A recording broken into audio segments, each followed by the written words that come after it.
Hey guys, it's Mike from Team OCG, and coming at you with a deck profile for Noble Knights. If you haven't done so yet, make sure to subscribe to our channel. We just got back into Yu-Gi-Oh! It's been really fun so far, so subscribe, hit the bell for notifications when we post videos, and I'm just going to jump right into it. So this is Noble Knight. Since we've been back, we kind of been focusing on Rogue just to, I don't know, kind of get re-situated with the game, and so far it's been going really well. One of the reasons I like Rogue right now is just you kind of have an advantage playing Yu-Gi-Oh! If your opponent doesn't know what your cards excuse me, if your opponents don't know what your cards do. So, you know, having a deck that not everyone has seen works out really well, and so many Rogue options right now have the consistency they need to compete, especially on a local level. So this is Noble Knight. So the first thing we do is 3 Madrat, 3 Merlin. This guy gets you Madrat. So Merlin is pretty much a Lone Fire Blossom. You tribute him to summon any Noble Knight from the deck, and you can banish him to Exceed during the battle phase, which is super helpful for the OTK. So play 3 of him. 3 Madrat, here you go. So this card is kind of the engine of the deck. When he gets equipped with anything, you can summon out another one and re-equip. There's a combo that's pretty common where you equip him and you bring out Yvonne, which gives you a token when he's re-equipped, and that's how you get Isolde, and you can make turn 1 Artorias with Isolde, which is a really strong opening play. 3 of him. 3 Brothers. This card is absolutely broken. So for those of you who don't know, you can drop Brothers and excuse me, you can drop Brothers and bring out 2 Noble Knights from your hand, and then you can link and whatnot, or you can target 3 Noble Arms or Noble Knights in the grave, return them and draw 1. He is a soft once per turn, which is also broken. So if you bring out multiple copies, you can use his effect again. Really strong card. 3 of Kustinin. This guy's really good. If you have a Noble Arms on the field, you can special summon him. So he works to kind of extend your plays, and then any Exceed that uses him as a material, you get an extra normal summon. And one thing that apparently is really cool is you stack. So if you use 2, you get 2 extra normal summons, which is just broken, especially in this deck. It helps you kind of unclog your hands. But it's great just to have another extender you can drop and make a Solde to expand your board. We play Tuguan. I like this card in the sense that it just helps you extend your plays. A lot of the times, this deck kind of loses out pretty hard if they can stop your normal summon. So just having another card that you can drop, if you have like the Trap in the Grave, and you can summon 1 and then drop him and continues, very, very helpful. The one of is you play 1 Drisden. He's an out to stuff. 1 Yvonne, this is the one that makes tokens. Boars is really helpful just to ditch the Trap and get the setup. We play this guy, Pelennor. He kind of is like Drisden. When you equip him, he can blow up a card. So again, he kind of acts as an out to stuff, and I like him when you play the Trap.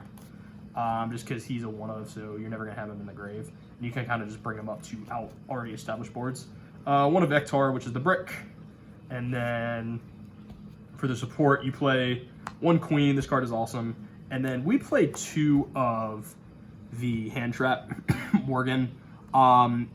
If you're going to play this deck in a regional, I'd recommend making this like Ash Blossom or something. But for locals, this card is really good. What it does is you can discard it, blow up a Noble Arms, and it just negates the activation of any card. So it's kind of a support card in that sense. But as far as consistency goes, I mean, I think Ash would be obviously better in competitive play, but it works pretty well in here. I like it.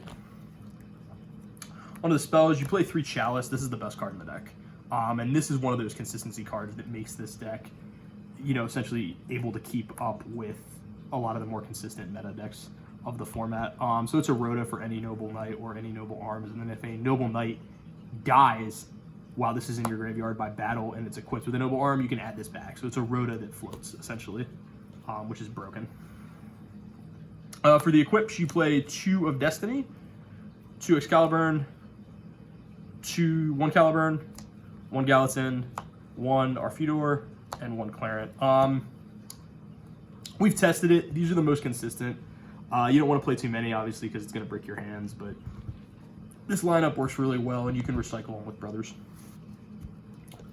I play Glory. This card is great.